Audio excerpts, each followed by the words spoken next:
Coming up on Tech News Today, you thought SOPA was bad. There's an ACTA fight taking the Polish people to the streets, and the rest of Europe's up in arms about it. We'll explain what it means. HTC aims to get a little simpler and focus on the heroes. Bonnie Tyler will be very happy to hear that. And Symantec says, don't use our product. We'll tell you why next.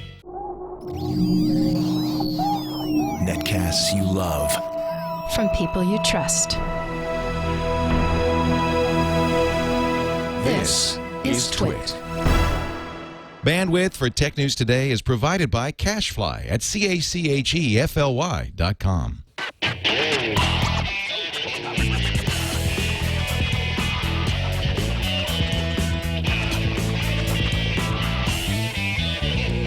This is Tech News Today for Thursday, January 26th, 2012. Tech News Today is brought to you by Ford, featuring voice-activated sync app link. Now you can control select smartphone apps with your voice, so you keep your hands on the wheel and your eyes on the road. Check it out in the 2012 Ford Fiesta and at Ford.com/technology.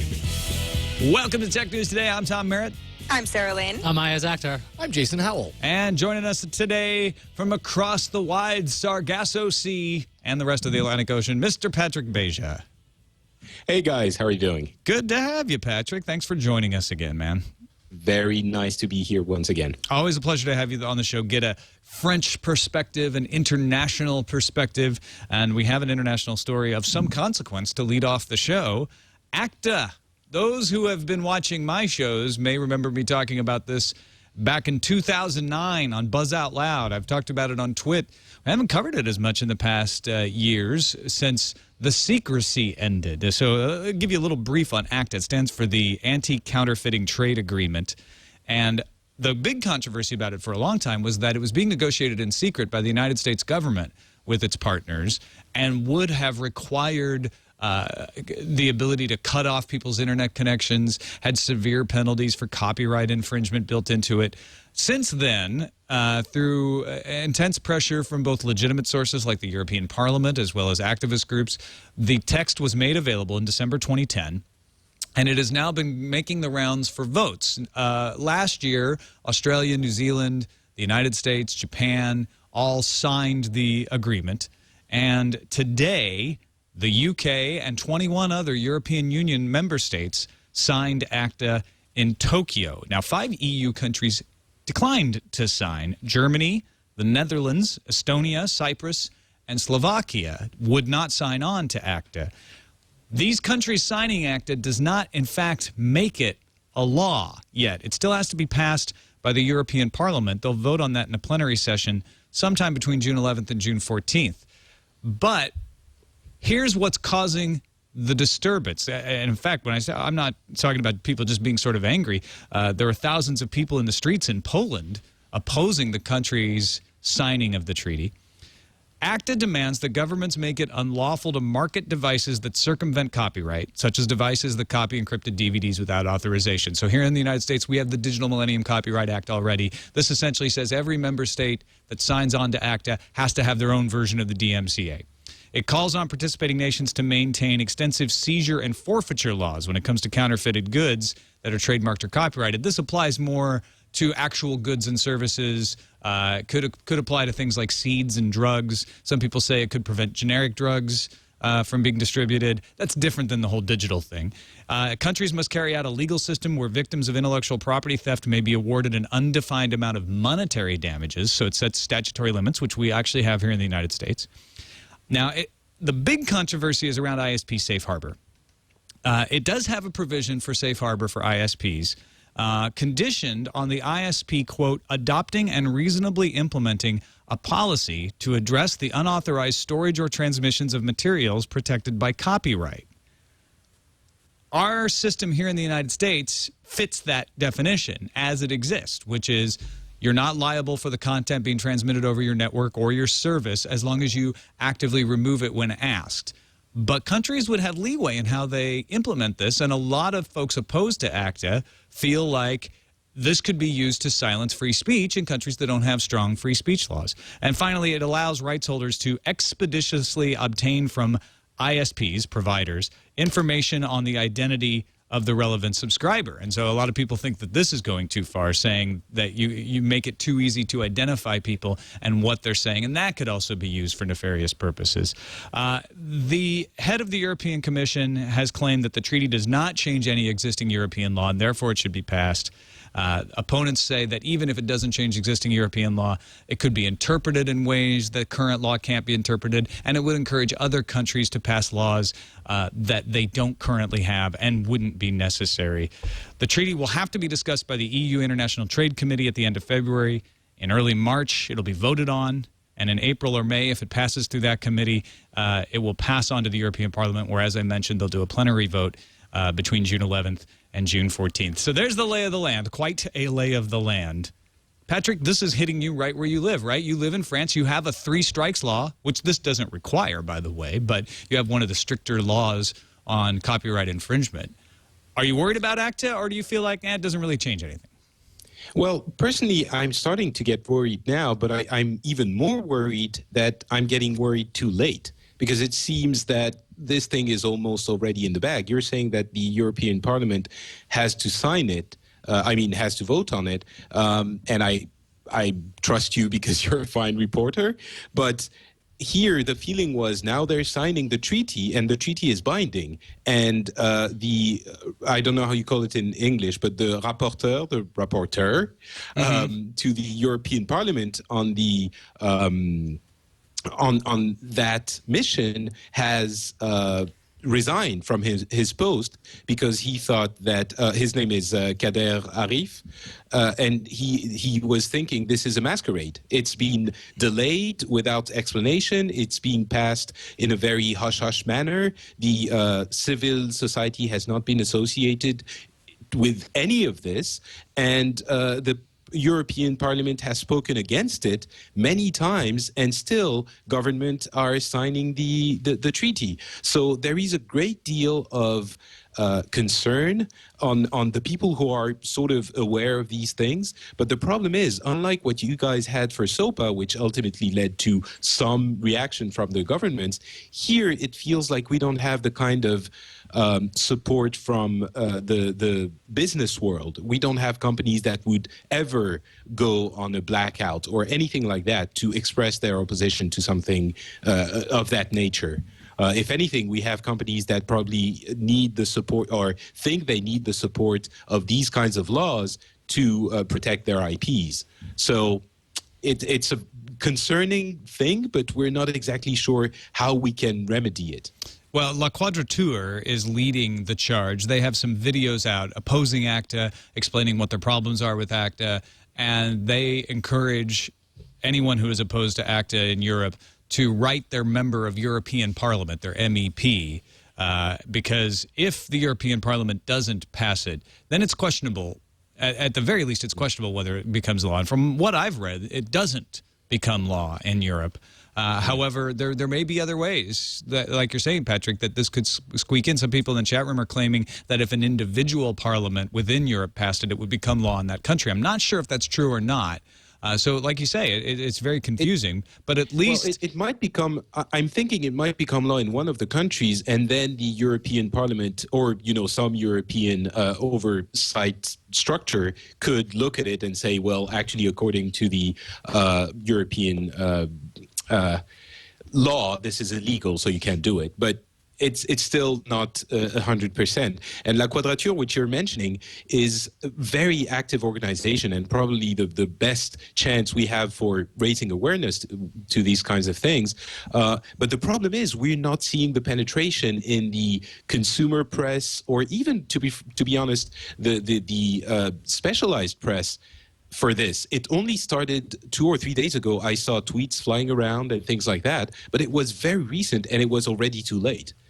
Well, it seems like this ACTA doesn't go after like search engines like SOPA did, which got Google and Microsoft, a lot of these companies, pretty upset because they had to curate their search results differently, and that could lead to a censorship issue. With the ISP, I guess not recommendation, but the regulation effectively adopting a reasonable policy that is about unauthorized storage of copywritten materials. That's something we already have here. So like, it doesn't seem like that's inherently evil that ISPs have to have a policy to do something, because as ACTA's written, it looks like it's the low bar. This is the standard, and each country can decide to do a lot stricter things. That's fine with ACTA. So I'm wondering if that's why it's not getting the same kind of gut reaction, because it's not the major players on the internet getting hit. These are like the I guess not like almost like oligopoly of ISPs that are stuck in this industry. Well, I think one of the reasons several people are upset is it was negotiated in secret, pushed through by the United States, an attempt to essentially make the rest of the world, or at least large portions of the world, play by the United States rules without going through the public process of lawmaking. It's a trade agreement, but it's not a trade agreement. This is domestic law being written, but because they pushed it through as a trade agreement, and there's some trade aspects to it, they're able to do an end run around the normal process of lawmaking and possibly shove it through. And I think a lot of people are very upset about that. It seems at the very least there's a legitimate concern that all of this is again being done to protect something that maybe might not need that much cutting corners and enacting treaties that will, in effect become local laws just for IP. And I know that's, the argument you've had about SOPA. We need to protect them, maybe not with these kinds of methods. All right, let's move on to something that Patrick doesn't care a whit about, AT&T, domestic carrier here, posting a loss of $6.7 billion in the fourth quarter due to two main reasons. One, they changed the way they account for their pension benefits. That's a purely financial reason. But that breakup fee with T-Mobile, because the FCC did not approve the merger, and AT&T had bet big to the tune of around $4 billion worth of penalties, both cash and spectrum. They have to pay that out to T-Mobile now, so that comes out of their fourth quarter results. Revenue for AT&T rose 3.6% to $32.5 billion. So once you get rid of these accounting changes and the penalty to T-Mobile, it's not such a bad quarter. AT&T CEO Randall Stephenson took the opportunity on the earnings call to take a smack at the FCC, which he's not too happy with since they didn't approve the T-Mobile deal. He said, "We don't know what spectrum caps are going to apply with one transaction to the next. The first issue is not identifying available spectrum, but what the rules are." And what he's talking about is there used to be something called a spectrum cap. So actually when Bell South and AT&T merged, they were subject to a spectrum cap rule, I think. It might have been a screen then too. But the spectrum cap said one entity can't own more than this amount of spectrum. And it was fairly straightforward. Now they're using something called a spectrum screen, which is much more complicated. If a company owns around a third of the spectrum to be used for a particular service in a significant market, that activates the spectrum screen, and then the FCC will evaluate on a case-by-case basis whether that spectrum acquisition would be allowed. That's a lot more difficult to predict, and that's what Randall Stephenson is complaining about. So it just brings up this problem that every company is worried that there's not enough spectrum out there. He's just being a sore loser. I mean, look, they couldn't get the spectrum for T-Mobile because they wanted to kill a competitor as they were doing this. You should just shut up and buy Dish already, get your spectrum, and move on. Just a case of sour grapes, AT&T. Buck up, Stevenson. You still had a good quarter-ish. There's spectrum to go out there and buy. Go It's out there. buy it with Verizon the money you goes don't out. have because you had to give it to T-Mobile. Well, they made a bet, right? And they lost. Well, I mean, AT&T accounts for 20% of all the iPhones that were sold. That's pretty, I don't know, impressive. Yeah, but they get the think. other iPhones, right? They get the 99-cent iPhone 3GS, and they have the old iPhones. So Sure, versus sure. the other guys who have, well, less than that. So, I mean, their iPhone number was the combined number. It wasn't the 4S. I thought it was Yeah, interesting. that's true. Some of those don't really bring in a whole lot of dough. I thought it was interesting, too, that revenue per user has been going down with smartphones. And we saw this in the Verizon earnings earlier this week as well. But AT&T is realizing gains from connected devices like picture frames and dog collars. They got in early on the wearable tech stuff, which is kind of strange, with 3G connections to there. And I remember seeing them, but it was showing up in randomizer as items. Very odd, like sports equipment, so you can track Are metrics. people really using picture frames via 3G on a regular basis? Well, Enough. apparently enough Wait. to cause AT&T to make more money off that than they're making off phones, per item anyway. Well, That's probably the thing that, they sell when you get into the store and they're like, oh, you want a phone? You know what you can also get? That picture frame. It's awesome. You updates with the pictures from your phone, like with this service. I don't know if those are in the phone store so much as in your other retail stores where you don't even realize AT&T is involved. It's like, hey, this picture frame comes with a connection. That's awesome. What about all the people who are able to, well, at least on my carrier plan, which is with Verizon, I can't completely get rid of a texting plan, but I now pay for the most minimum texting plan possible because I don't text that much, because all my texting has sort of been routed over to data equivalents like Facebook Messenger and apps like that. Now, I pay for unlimited. I pay a pretty penny for it, but all of that just goes into my unlimited data. So maybe that has something to do with people's monthly bills being lower because they can circumvent them.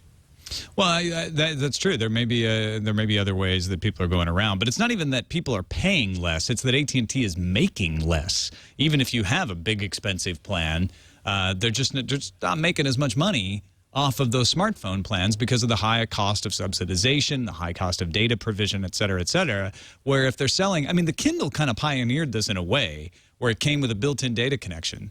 AT&T provides that connection. Now Sprint used to provide that connection, and both of them make money from Amazon. You don't pay anything, and that's the ideal way, right? So I see this as a piece of hope to say, look, you don't have to continue to screw us as phone customers. You can actually make money in other ways.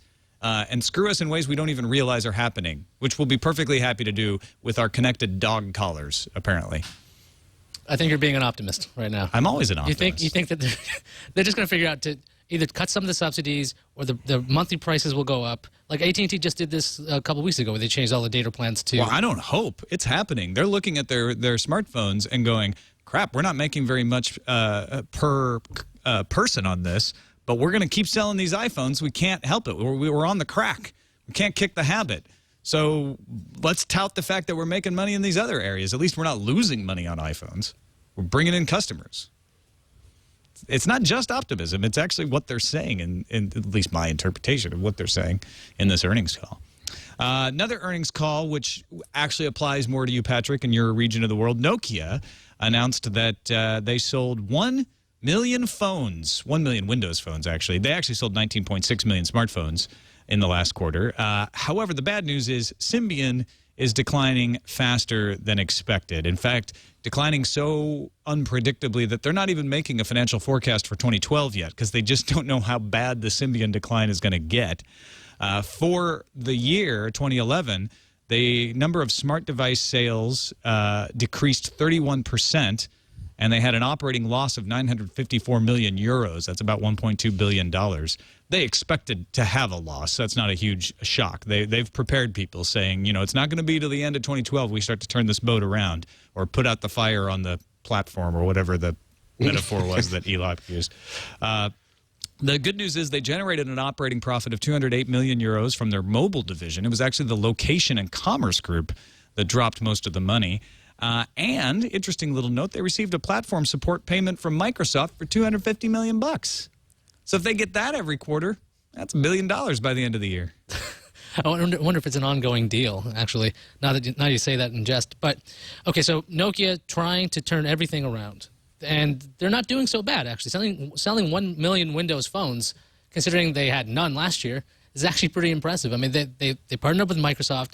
They did something gutsy. And we're going to see if it pans out over the time. But, I think at least they tried something different. That's I keep comparing Nokia to RIM, because RIM's going, stay the course. And Nokia's like, figure something else out. Burn the platform. Now. Exactly. Well, it's interesting that Symbian has... Go ahead, Patrick. Oh, well, I was just going to say, I don't think 1 million phones is a huge amount, given that it was the Windows phone that they came out with, the Lumia 800, I believe. But yeah, it's definitely, it seems like it's starting to pay off, or at least they're on the right track. And when Windows 8 comes out and the interface is uniform, uniform on all the Microsoft devices, it seems like Nokia is set to be the Windows Phone manufacturer. So in the long run, I definitely believe they did the right choice, and it's going to pay off at within a year or two. It's also interesting to me that even though Symbian declined and quicker than Nokia would have hoped, there are a couple markets where it didn't. South America, and I believe at least some parts of Asia, Southeast Asia, emerging markets. So 2 places where Android hasn't taken over, I guess, as far as low-cost smartphone. But how long will that sort of number hold? I mean, it's nice for them that they figure, well, this is still an area where we could see some growth, or at least hold steady. But will it be the same case next year? Because Windows Phone, I don't know, is the right operating system to come into place, even if Symbian doesn't stay. Does that make sense? Yeah, it does. Nokia knows that. In fact, they don't expect Windows Phone to come into place. They expected Symbian to hold the gap. So your question is very pertinent. You know what's gonna happen? Android is gonna get cheap Android phones are gonna get in the market there, and you know who makes money off of Android phones? Microsoft. So they win on every level. Yeah. Nokia just bought another company that makes basically a feature phone OS. I don't know whether to displace Symbian, and they didn't announce what exactly they were going to do with that. On top of that, Microsoft's been working on Windows Phone Tango, which requires less of a hardware spec. It needs like a 256 megabytes of RAM. So if Nokia bothers to use that Tango thing for emerging markets, it could work because it would be a lower cost phone. It wouldn't cost them so much money to build each device, and that could help them kind of bridge this gap between Symbian and this other operating system that they still own. Yeah, they've got a couple other options there. We'll see what strategy they have. It sounds like they're trying to figure that out too. That's why they're not giving any financial guidance for 2012. Remember how we were talking about Nokia, what is it, like a year ago? They were becoming sort of ridiculous, and now it's not so funny anymore, so well done. At least they're trying something that seems to, at the very worst, not be failing. And possibly succeeding. And back to your point, Iyaz, that's more than you can say for RIM right now.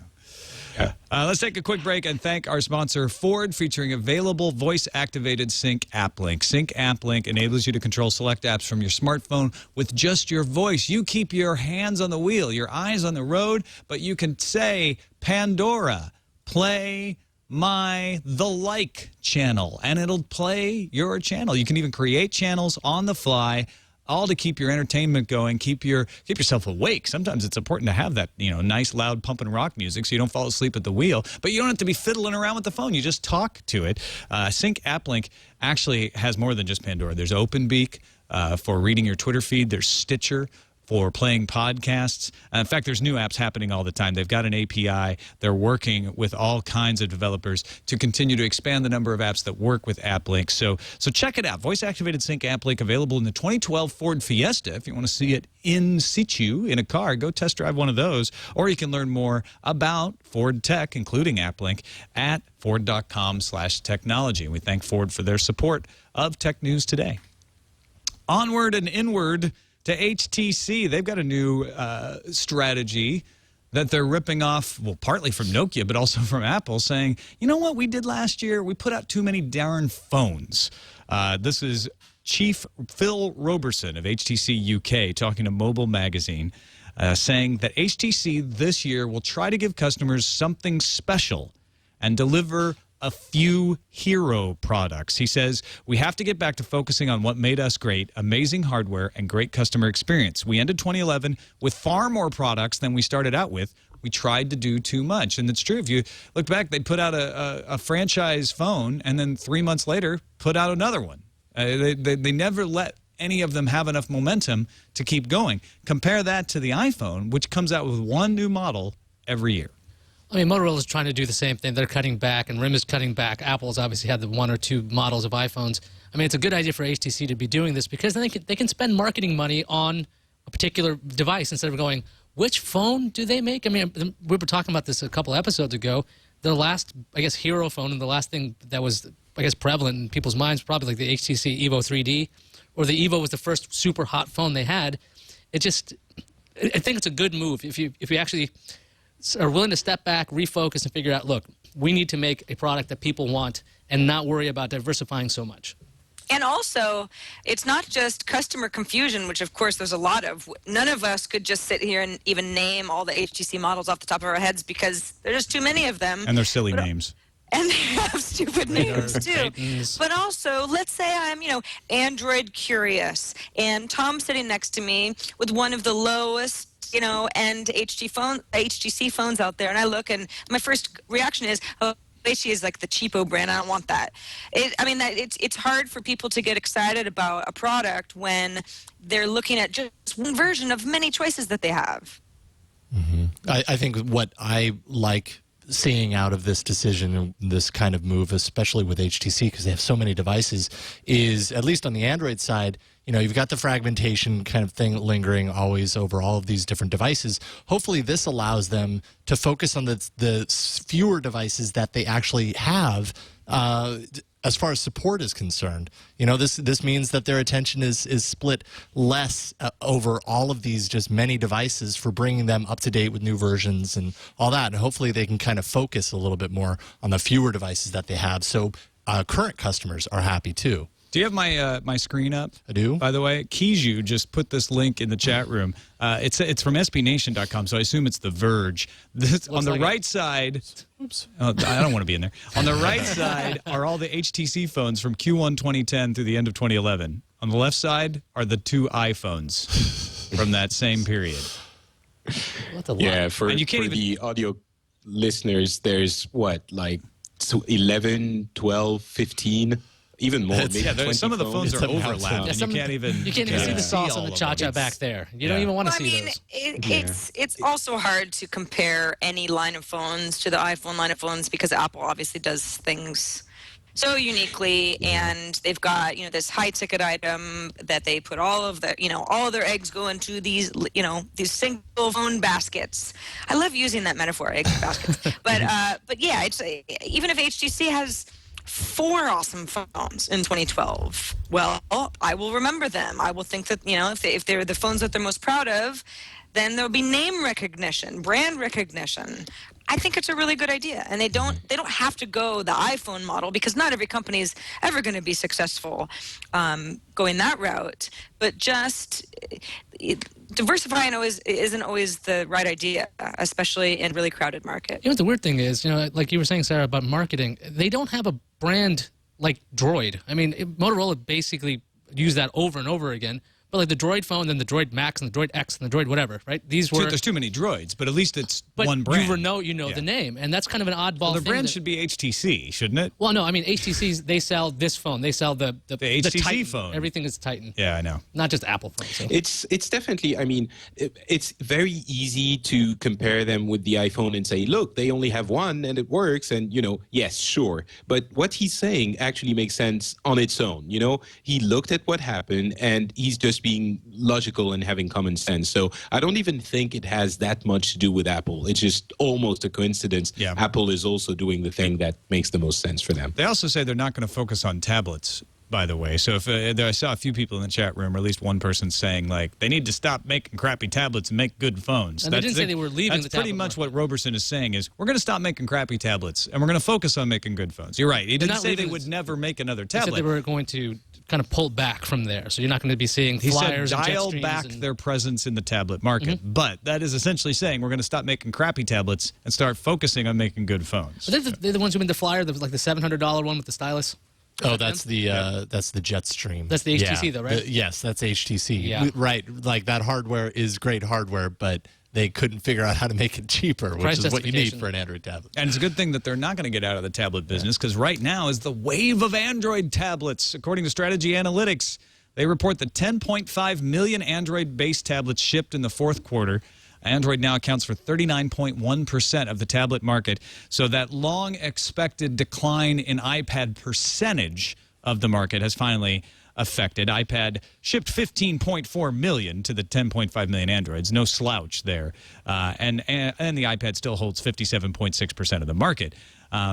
Oddly, Microsoft nabbed the third spot with 1.5% of the market, assuming that's just Windows running on those must be like in hospitals. 400,000 tablets. No, there's industry. I know people who go and they're like, no, I'm a Microsoft fan and I'm going to go buy a tablet. But that's the one place where those Slate PCs actually took off, was in the medical industry and in like warehousing, because those things were able to handle that kind of input. According to Strategy Analytics, 26.8 million tablets hit store shelves last quarter, 66.9 million shipped worldwide in all of 2011 versus 2010 when only 18.6 million. So tablets themselves are just skyrocketing. By the way, the iPad numbers are iPads sold. The Android, as I mentioned, are shipped. So there's a slight apples and oranges comparison going on there. But this counts Kindle Fires, too. Yeah. So that's what really irks me about. I mean, I'm not an Apple fanboy. I'm an Apple fan, but not a fanboy. There's a difference. And you are a male. Yes. Right. That's You're not true. you're a I'm man, an not a boy. Apple fan male. No, You're a fan man. Something else. Fan All right. So, two things. First of all, I'm sorry, it's very funny. First of all, shipped versus sold. Honestly, there's no way of actually comparing those two numbers and being accurate. No way. That's the first issue. And second, including Kindle Fires. Can Kindle Fires really be counted as Android? Yes, they do run Android. I guess the apps from Android do run on the Kindle Fires, so that's somewhat, I guess at the very least they should say, 39.1% of the tablet market to Android with that many Kindle Fires. It doesn't seem like a very fair way. It's a tablet-shaped device running Android. How do you not count it? You count it as an e-reader? Then it's not fair to the e-readers. I guess what Patrick is, I think, Patrick, the point you're making is Amazon worked really hard to set itself apart from any other Android experience that you could buy. So all of these Kindle Fire numbers, which are extremely healthy over the holiday season, being dumped into the overall Android numbers almost seems like, well, is it the Android experience that people are moving away from iPad for? Not necessarily. Some people see no Android at all, or at least not the pure Android experience as we know it. Yeah, Apple did say that they didn't think Kindle Fire took any of their market away for the iPads. And it certainly doesn't look like, the iPads are not declining in sales by any stretch. It's just that there are a lot of Android tablets being sold out there. Now, as Strategy Analytics points out, it wasn't just Kindle Fires. There were, Samsung tablets, HTC tablets, lots of other Android-based tablets out there being sold, even Motorola Zoom, etc. Just because an Android tablet is skinned, it doesn't mean it's not running Android. Right. I mean, that's the thing. It's running those applications. That's the big deal. I mean, and it's that kind of... I think at the end of the day, it's always Google's underneath it, right? And that's what's really important here. Amazon's is a really interesting case because the way they've closed off things, because HTC has a skin on their stuff, Samsung's got a skin on theirs. So who's really getting a pure Android experience anyway on a tablet? Right, Maybe and that's kind of Cyborg? And that's kind of the promise of Android as an open platform, is that you can have it at its base, which a lot of people prefer, or you as a manufacturer can put an overlay on it and make it look nothing like the base. It's still running on Android. It's like Android denominations. Okay, yeah. It's like right. one big that's true. Big overarching church. And there's no doubt that the Kindle Fire, compared to something like the iPad, it may be not playing on exactly the same scale, but they're both tablets. They're just tablets that are maybe focused on different things. They're okay, they are tablets, but you can't deny that when you present the numbers like this, it's sort of making Android, it's making a point. And I don't think that the point they're trying to make is entirely fair. That being said, I'm very happy that there are lots of Android tablets, and I think competition is very healthy, and we should get more of them. So. Yeah, I do too. I think the more Android tablets are out there, the more people will be... Because there we go. I froze on my side. I wasn't sure if I was frozen on your side too. What I was saying is competition is healthy. The more Android tablets there are, the more there'll be developers. Do you still hear me? Yes. We still hear you. I thought maybe you were just doing one of these things, or you're just not on your lips while you talk. I'm still crushed. The more developers will be building apps for all platforms, and if there's a successful Android app, then on the iPad side, developers, even if it's not the same company, they're going to say, well, I want to make something like this too. So everybody wins, really, as long as people are interested in tablets. I think that's the real story here, is that people want tablets. It's like elementary school soccer. Everybody wins. Let's finish up with Symantec. This story actually broke yesterday. We didn't cover it, but it has developed more and more. Symantec has announced that users running Norton Antivirus Corporate Edition, Norton Internet Security, Norton SystemWorks, Symantec Endpoint Protection 11, or Symantec Antivirus 10.2 need to apply the latest maintenance patches immediately. They confirmed that the hacker group Anonymous stole source code from the 2006 versions of several Norton security products and the PC Anywhere remote access tool, and that this is posing a danger. We've reported on this possible theft earlier, and Symantec said, they didn't get anything worth having. Well, after further research and further review, Symantec has determined, actually, they got something that you should be afraid of. And they're actually recommending that most people don't run PC Anywhere. If you do have PC Anywhere deployed in the enterprise, Symantec suggests using it only for business-critical purposes that you can't get by without, as the software is at increased risks. They issued a patch for PC Anywhere on Monday, and they say they will continue to issue patches until a new version of PC Anywhere that addresses all current known vulnerabilities is released. But essentially, kind of a strong move for a company to say, you need to stop using our security software. You never hear a security company say that. I think when this was first reported, when Symantec lost it, they're like, oh, this will be bad because our competitors can look at it. And that's about it. Yeah. But it just turns out PC Anywhere, which is, I think that's more of an enterprise thing anyway. So it's much more educated parties running the software. So it's not necessarily. Yeah, you're hoping. You're right. I didn't think of it that way. But at least it's not like a desktop piece of anti-malware. This is something that IT professionals are taking care of. All right, let's move on. Though, go ahead, Patrick. Yeah. What can they do, though? Because when you have a vulnerability, you can patch it somehow, and that's it. Now, if they have the source code, do they have to change the entire, way the program is written to make it safe again? I'm not technical enough to know, but if they're recommended people don't use it, what do they need to do? I don't believe so. I think what the source code gives you is the ability to find out what's going on in the program and look for vulnerabilities in an easier way. Think of open source products. That source code is available for everyone under the sun to look at. The theory is, because everyone can look at it, everyone finds the same vulnerabilities and they can be patched before the bad guys can take advantage of them. In closed source programs like Norton, the theory is, because they can't look at the source, they won't find the vulnerabilities as fast as we, the folks who run the company, can, and so we can stay ahead of them. In this case, what's happened is making that source code available has led to a few vulnerabilities being found that the company didn't know were there, and now they have to go play catch-up. This is almost an argument for open source, is what this is to me. Well, basically, they forced open-sourced their program, kind of, so within 6 months, it will be the safest antivirus program on the planet. Although the patches aren't open-sourced, so those patches won't be part of the source code that was stolen, and they go back to being proprietary at that point.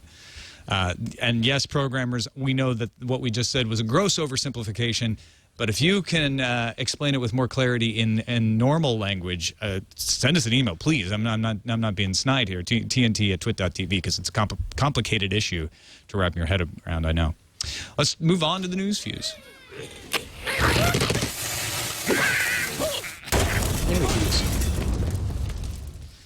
Things aren't looking good for Nintendo. The company announced a loss of over $600 million for the first 3 quarters of 2011 and could have its first annual loss in over 30 years, because the 2011 fiscal year for them is not over yet. For the fiscal year, Nintendo expects to lose as much as $838 million. Come out with that Wii U. So we got bad numbers for Nintendo, AT&T, Nokia, but don't guys, because Motorola sucks too. Yeah, the soon-to-be-owned, Google-owned Motorola recorded a net loss of $80 million compared to a net income of $80 million in last year's fourth quarter. So, wow, that's a 180. The biggest drag on profits was those pesky phones. Motorola's mobile division recorded an operating loss of $285 million for the full year and an operating loss of $70 million in the fourth quarter alone. Means they're making money on set-top boxes. Good for them. Valve introduced a closed beta version of a Steam app for iOS and Android. The app gives users access to the Steam Store and Steam Chat. To request an invite, you have to download the app first. And if you were wondering if you could play games with the app, no. Zynga Poker has a new friend. The first new game in the Zynga Casino franchise is here, Bingo, being released on Thursday in beta to a small group and will gradually be rolled out to millions of folks on Facebook over the next few weeks. Mashable's Kate Freeman says the game is beautiful, like a real bingo parlor. Huh. Beautiful. Players can earn coins, cards, and keys to move up levels and unlock rooms within the game and play in real time and chat with their friends. Zynga Bingo? That's strange. I'm scared. I'm frightened. Along with its earnings report yesterday, Netflix CEO Reed Hastings says he believes that Amazon is going to introduce a standalone version of its streaming video service, and it will be at a lower price than Netflix's. Yikes. Is he worried about this? No. Actually says he's not really worried about competition because Netflix has the larger library of content than anybody else. Hastings also told investors that the company will not be offering video game rentals. Nope, no, they're off that train. Video game rentals were to be part of the ill-fated Quickster service, you all might remember, that never actually went anywhere because the name was so bad and also because people didn't like them splitting up the company. Gather around, youngins. Starting today, 13-year-olds and older can sign up for Google+. Those under 18 will have a modified Plus experience as they will receive extra warnings for public posts, and Hangouts will have a feature that will turn off video and audio if someone outside the user's circle joins. Google has also added in Google Earth to Google+, so you can share your trips virtually.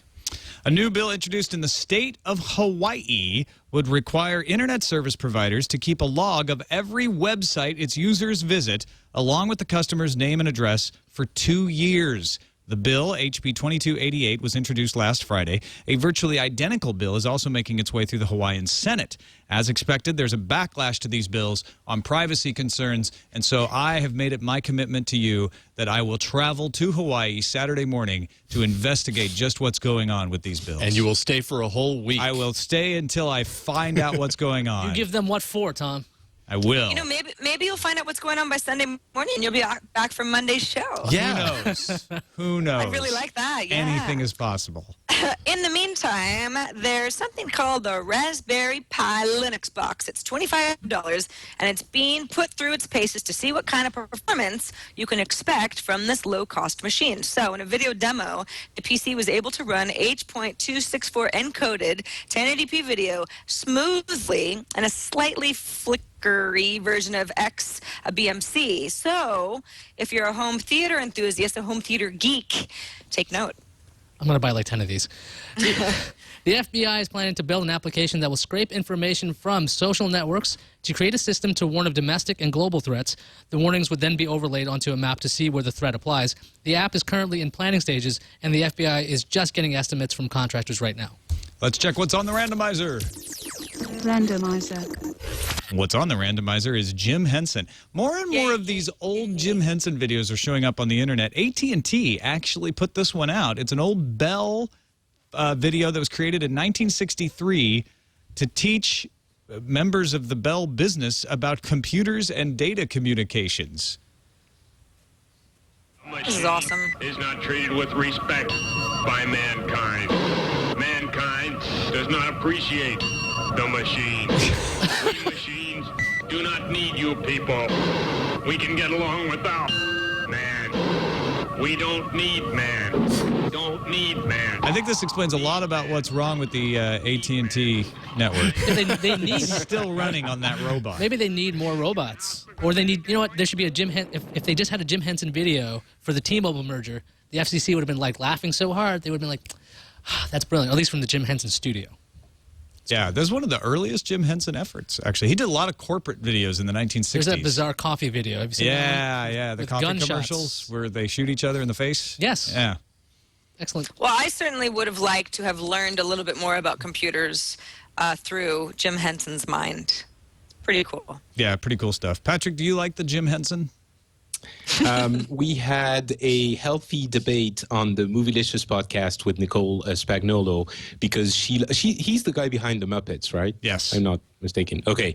She loves the Muppets, and it doesn't really do it for me. And I got so much hate mail and hate Twitter and hate everything from my comments that I'm going to refrain from saying anything in this show. Now, Thank you. Very hard. The Muppet enthusiasts are very hard on people who don't get right. it. No, it's true. So, Pat, you're in company. Leo Laporte, also not a Muppet fan. Well, I know Okay. there's a lot of people in the audience that have this question on their mind. So just to get out of the way, what's your position on Jerry Lewis? I shall refrain from commenting on Jerry Lewis one way or another.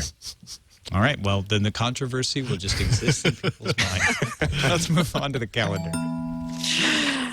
The Lenovo ThinkPad X130E is now available. There's actually two versions. One has AMD's E300 APU. It'll run you $429, and another has Intel's Core i3 2367M. That will run you $549. Estimated ship date for both models is February 9th. Look, something's incoming. Incoming message. It's a message from Texas. It's a good analysis of Xbox possibly getting Blu-ray in the next version of the Xbox. Check it out. AT&T crew, this is Patrick from Victoria, Texas. And while, yes, the PS3 does have 20-minute install times for most of their games, they also have shorter load times than most 360 games. In some cases, it goes from 10 seconds to like 2 or 3. Now, what's really nice about it, the 360 has Blu-ray feature, is the fact that Microsoft doesn't want most of their games to be multi-disc because that makes it look bad when you compare it to the PS3. So games like GTA 5, just a whole bunch of stuff, they get limited because they only have 10 gigabytes to work with rather than 20 to 50 gigabytes to work with.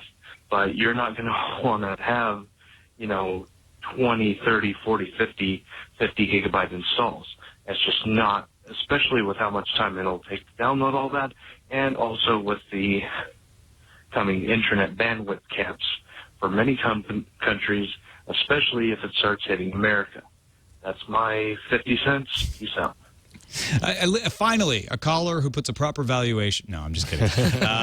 No, good stuff, Patrick. Actually, that was worth more than 50 cents, I feel like. Good analysis of Blu-ray. I mean, a really good point that you can fit a lot more data on a Blu-ray disc than you can comfortably download. I think Battlefield 3 was on 3 discs or something, and people were just like, why would you want to interrupt your gameplay? People were very curious about how the game was going to be split up. Was the multiplayer going to be on one disc? Was the single player going to be on another? And the move to Blu-ray just seems like another convenience aspect. It's like, look, they want the Xbox to be the one box, the one thing you have in your living room. They need to have Blu-ray for just movies, but the game aspect is brilliant.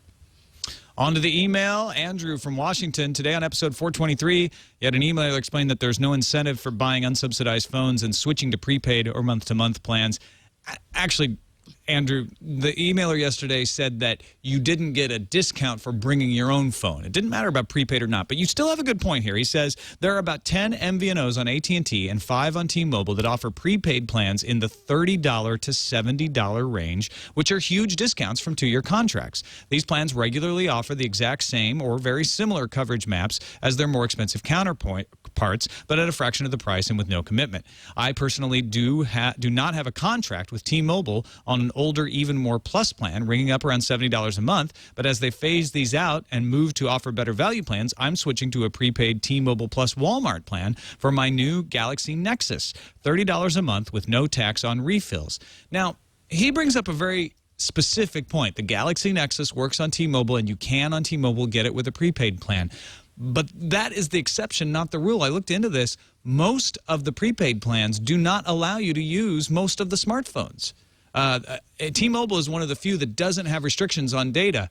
AT&T goes so far as to actually say you can't use a smartphone on their Go Phone prepaid plan. You have to get a smartphone plan. Now, AT&T is supposed to be easier because you have a SIM card. You can just swap it on your.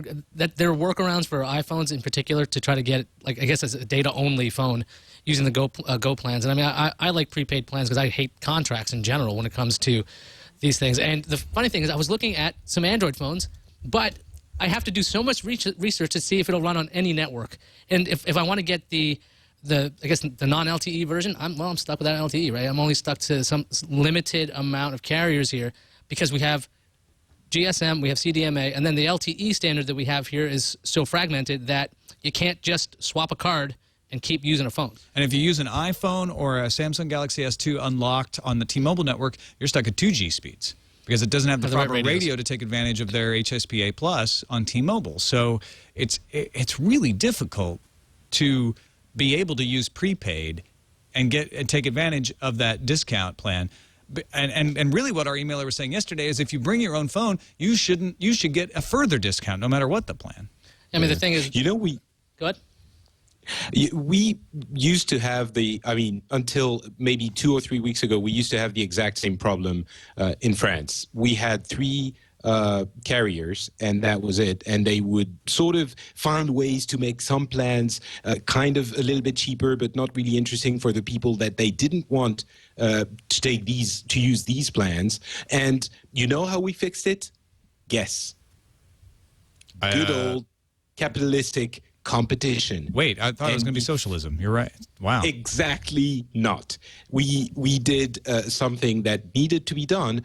We allocated a 4th license for operating on the territory, and it was attributed to Free, which began as an ISP, which completely broke prices and allowed for internet service to become affordable for everyone. And they did the same thing in the carrier market. And now, basically, it was mind-blowing to see the reaction on the market. They announced a new plan. I'm going to simplify here, but basically, it's 20 euros, so about $26, everything unlimited. Everything. You have 3 gig cap on fair use data. Which, by the way, most of the T-Mobile plans have a cap as well. Not the $70 one, but yeah. Well, here the cap is usually around 1 or 2 gigs, so even that is higher. But everyone else aligned themselves with this. And this is a plan that you get without a phone, obviously, so it's not subsidized. But it means that you can use any phone and stick the SIM card in it, and you can use that plan. And everyone had to reduce their plans by sometimes, 40% in one day. And now the phone market, the carrier market, is basically fixed in France in 2 weeks. So do that. When you say they issued a 4th license, was there extra spectrum that they gave, or is it handled differently in France? I think there was I couldn't tell you. I think it's a little bit of, spectrum laying around that they attributed to that carrier. See, we don't have any of that. Well, I'm sure you could find you could find a way. You're scrape up a little spectrum. Well, Light Square tried, right? They're like, we'll set up a network. If we look behind the couch and under the cushions. Honestly, it's surprising that it's almost, it's a little bit exceptional, but we're the ones having the awesome competition and free market in this field when you guys are championing it. So, it's not always socialism. By the way, Padre SJ in the chat room points out that the Samsung Galaxy S2 T989 does have the T-Mobile so-called 4G, their HSPA plus network antenna in it. But you have to buy that particular model. You can't just get any Galaxy S2. So thanks for that. He's going to be on the show next week while I'm gone. That's too bad. I'm going to miss him. But it'll be good to have him on the show. Last email, Sarah.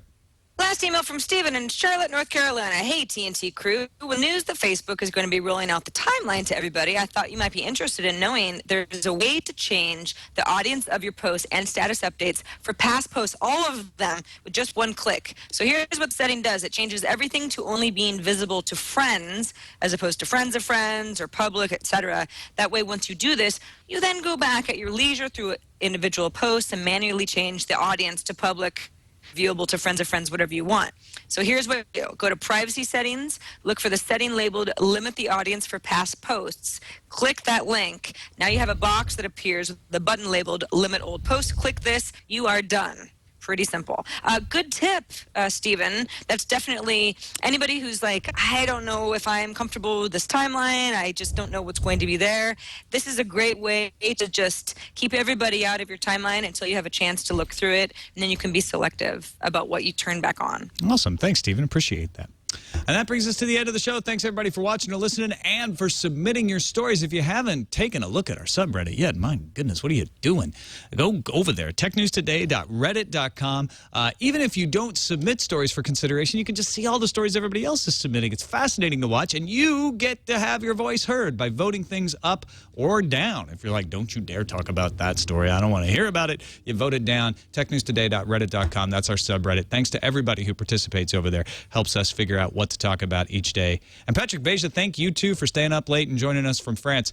Always good to get your perspective on the show. Thank you very much. It's always a pleasure.